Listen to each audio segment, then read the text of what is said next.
Welcome to AI Explainer, where I show you how to use ChatGPT. In this video, we will further explore content planning and idea generation for your website using ChatGPT.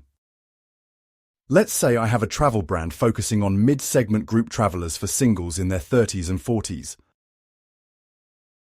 First of all, I'd like ChatGPT to come up with some categories for my website. After that, I will look further into the type of content I want it to generate. So here we have a list. One category could be destinations. One could be tour packages, travel styles, and so on. This also includes the purpose these pages will have in my website. Now let's say I want to expand more in one of these categories. Let's ask ChatGPT to create content ideas for idea number 3 or travel styles. I am catering for a specific audience that I would like to attract, so I would like to avoid generic and general travel content. Let's then ask ChatGPT to place it in a table and to not only include the content idea, but also the background themes covered, subheadings, and where the content will sit in the lead generation funnel. I can simply pick and choose the content idea that is most suitable for my website, or perhaps use all of them. After that, I will then ask ChatGPT to create the content for idea 1. We can see a few good ideas here about travel, but what it has not created well is that it started to include adventure packages, which is too focused on sales, and at this stage of the lead funnel, I want the content to be more informative where people are considering a group travel booking and not yet push for a sale. So now I'm going to ask ChatGPT to make it focus more on consideration stage only and be engaging and in-depth, but do not include a sale pitch of the product. Here we see the article becomes more in-depth based on the same topic. We also see a bunch of different locations. They might not be the destinations you want to focus on, so you can also change that if you'd like. It is already looking pretty good, but let's refine it a bit more. For text refinement, the canvas mode works well to work on specific parts of the text.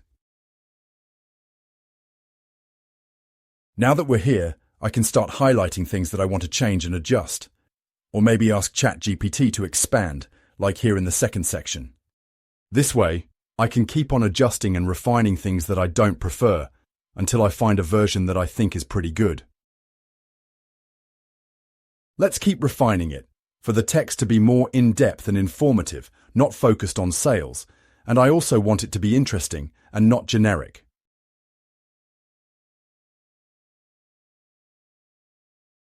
In that endeavor, I would also like to avoid listicles or numbering, which seems a bit too AI generated.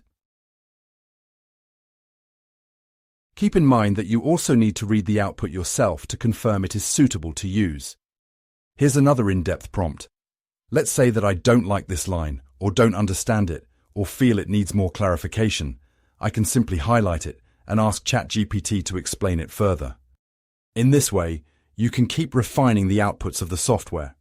And once everything has been refined, we can then ask ChatGPT to add it into our main article, and it will update it accordingly. After that, we can now move on to the next idea or save it on a file for later use. Let's now take a quick recap. First, we asked ChatGPT to come up with different categories or content ideas for your brand. Keep in mind that you should be specific with the content that you want to avoid it being generic. After ChatGPT gave us ideas for various parts of our website, we asked to elaborate on specific content that we liked.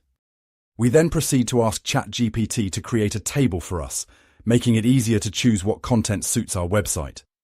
Lastly, we asked ChatGPT to create the content for us, and from there, we kept on refining the output by highlighting specific parts of the text to amend and improve the content according to our preference. Thanks for watching. Please like and subscribe to support the channel and to get more of these helpful videos on using AI.